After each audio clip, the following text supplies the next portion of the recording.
Welcome to episode 72 of the AMT podcast. And today I want to talk about whether or not having played a sport is an edge when it comes to sports trading. So this is a question I've been asked a few times and the answer is a bit complicated, so it does deserve an episode for itself. Now the short answer is no, so you can go ahead and turn off this episode. But if you allow me to tell you about my journey and how I got to where I got to, the mistakes I made, the things that I figured out along the way, then I promise to give you some crucial insights and considerations to make before you decide on what you should or shouldn't trade and where you're likely to make the most money. So I was introduced to Betfair towards the end of uni, and I was a football nut at the time. I used to watch everything from Premier League all the way down to Championship, even League One and League Two. I started out by just laying the draw. Now the draw was a lot less sharp about 10 years ago, we're going back now. So you could get on for a fair amount without significant liability. Now, I don't remember what exactly I loaded into Betfair. I can't imagine it was any more than 50 quid, which was around 2 or 3 nights worth at the time. But I do remember 5 to 10xing that amount before inevitably blowing up. But by then I knew there was something in this. But up until then, just through watching so much football, I knew teams' strengths and weaknesses.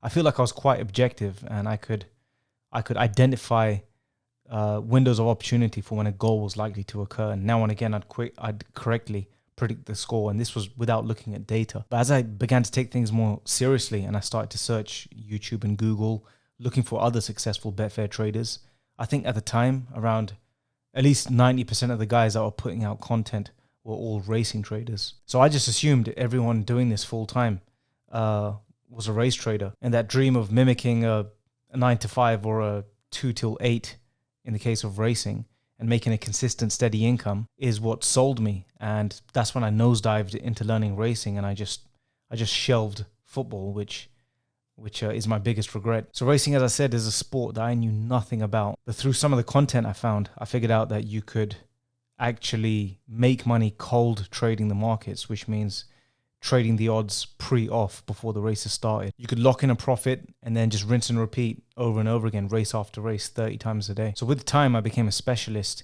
in reading the charts and graphs and just knowing nothing about racing, but profiting from it consistently. Eventually, my edges ran out. So I had to go back to the drawing board and search for new strategies. And it was just a constant shape-shifting process of finding new edges and keeping my head above water. That was until the market caught up, and then I'd be back to zero again. And it was very frustrating, especially since racing isn't as scalable as other sports because its liquidity is very thin. So it all just felt like a lot of hard work without any extra return. That's when I made the jump to in-play racing. So essentially my learning curve had started all over again because, like I said, I've never watched a race. So I had to learn the lingo that the commentary was using, who the trainers and the jockeys are and what their records are at the ground. And for the courses, I had to learn about the undulations, the stiffness of the fences, the going on the day, the tightness of the bends, the similarities of the courses, then grouping the courses together and figuring out the horses' running patterns and tendencies. And as liquidity continued to dry up, it only got harder and harder. And then I had to go into more depth, eventually looking at price data. So essentially my race trading was a completely mechanical process. I had to intimately learn the technical components of the market and then marry that with the price movements in order to spot opportunities. I could never look at a race and then just price it up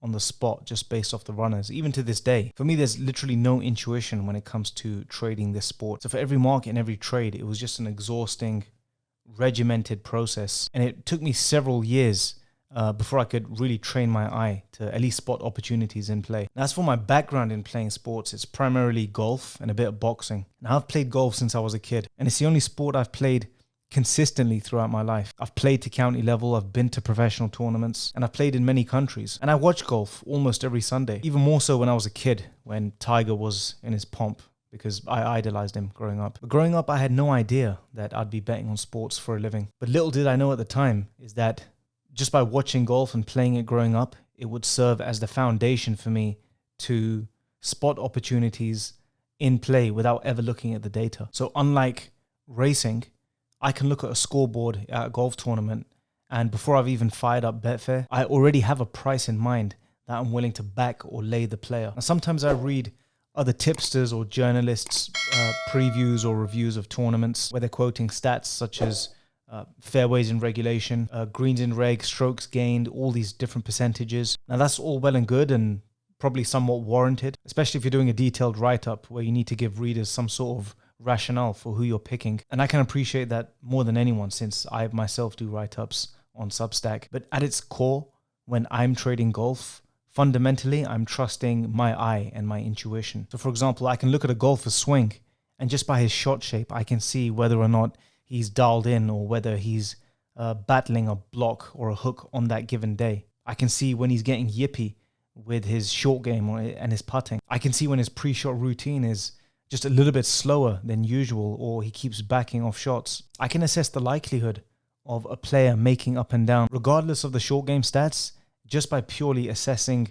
the lie of the golf ball, the yardages, the slopes, and the contours of the green. And these nuanced, often intangible components are difficult for the market to price up. A player's price is largely determined by his rank and where he is on the leaderboard. But like I said, through having played the sport and watched it for a long time, I'm eagle-eyed enough to spot when a player is underrated but in good form, or an overrated player who's struggling to win, or simply just when a player has a better or worse chance of pulling off a certain play than the market suggests, all because I've played the sport myself and I've been in those situations. I know what tournament pressure feels like. I know what it can make you do. I know what it's like to play out of your depth. And these are edges that someone who bets on golf but has never played it just won't be able to understand. Now with boxing, it's similar. I've not been anywhere near as active as a participant, but I've watched it a lot since I was a kid. So when I was an adult and when I became aware of the odds that fighters were being priced at, I never had to dig through data to look at a fighter and assess whether or not he's at value. To this day, some of my biggest trades have been in boxing. Before Floyd fought Manny Pacquiao, his price drifted to near evens. I think I stuck nearly half my bankroll on that and just let it run. When Mayweather fought McGregor, it was the same thing. I think he drifted out past 1.3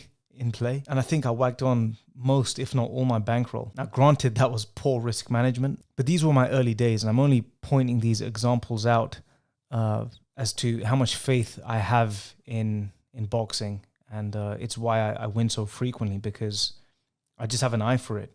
So you have that confidence when you've watched a sport for so long, and you know all the components that make up a fighter or a fight. And again, my knack for boxing, much like golf, comes from participating as much as watching. So I know what it's like to be punched in the face. I know what it's like when your legs lock up. I know what it's like when your ear is ringing, or when you get winded by a body shot. I know how much energy it saps out of you when a bigger fighter is tying you up and leaning on you on the ropes. I know how exhausting it is backpedaling, doing all the lateral movement, head movement, and just keeping your arms up for so many rounds. And essentially, just from being passionate about watching the sport, I can spot patterns and tendencies amongst fighters and whether or not it works for or against them. So before I had any monetary interest in the sport, before I even knew I was going to bet on these sports, I had a passionate interest in them. Now, unfortunately for me, sports like golf and boxing are not as frequent as racing or cricket, which is in fact the second sport that I trade full time. So as for boxing,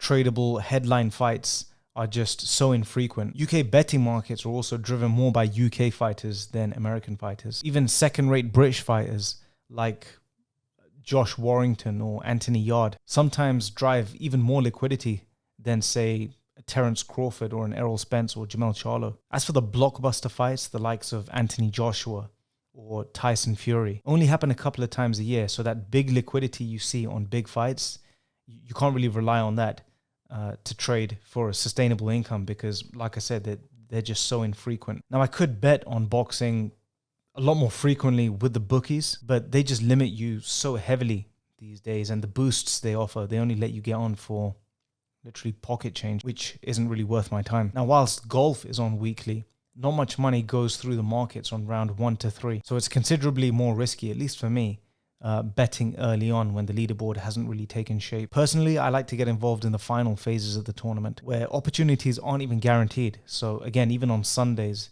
it's not something you can rely on. And as for the DP World Tour, just as a product, it's gone so downhill in recent years, in light of many of the best Europeans going to the PGA Tour and other players going to live.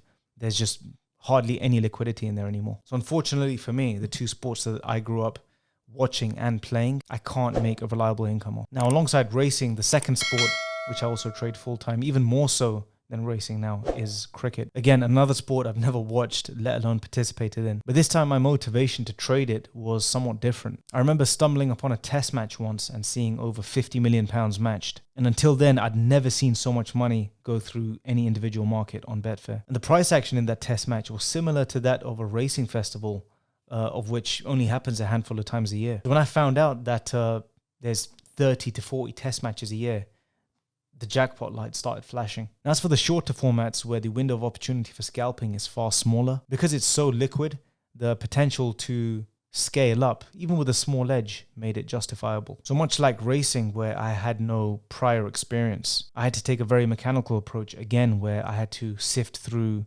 team and pitch data whilst watching the price action before my edge began to take shape. Now, much like racing, the best cricket traders I knew, they all either played or watched the sport prior to betting on it. So like my edges in boxing and golf, those small nuances which took me a long time to pick up, they already had. For example, if the ball is nipping around and there's been a quiet couple of overs, the run rate's creeping up and there's pressure on the batsman to get drawn into a careless shot, or there's dew in the outfield, or the pitch is changing, or just the various tactics and strengths and weaknesses of a team. These bits of information I wasn't privy to, and some of them can't be measured. So since I was relying solely on data and price action, I was always a step behind spotting things that someone who's been involved with the sport prior to me, prior to trading it, had. So basically the two sports which I've had prior experience in weren't necessarily the best for me to trade full time. In the other two sports I watched, football and tennis as well, which I used to watch a lot of, I didn't capitalize on. And to this day, that's probably my biggest regret as a trader, because not only did I enjoy watching those sports, but I had a keen eye for spotting opportunity. When you couple that with the numbers,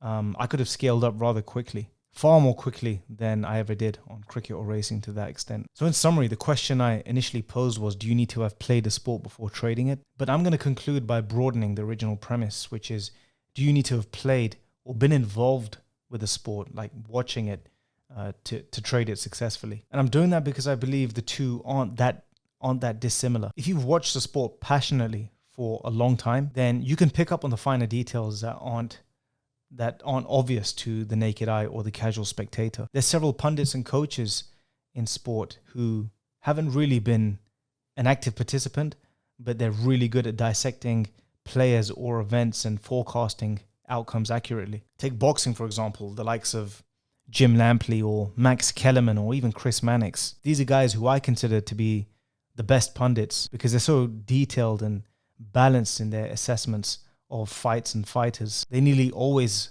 summarize or preview fights to a good degree of accuracy, and they've never been fighters. In golf, take Sean Foley or Hank Haney, who are amongst the most known and respected professional teachers in golf. Both have in fact coached Tiger Woods, yet both of them have literally zero tournament experience. So to understand a sport thoroughly, yes, it's always best to have played it to a high level, but if you've been involved and surrounded by it or absorbed by it and really studied it for long enough, it can pay almost equal dividends. Now, this doesn't necessarily guarantee that you'll be able to forecast outcomes accurately. After all, there's former athletes who are terrible pundits and boxing is littered with them. So take Johnny Nelson, who in my opinion is one of the worst boxing pundits I've ever heard. Now, bear in mind, Johnny is a former cruiserweight world champion. He's the longest reigning defending champion.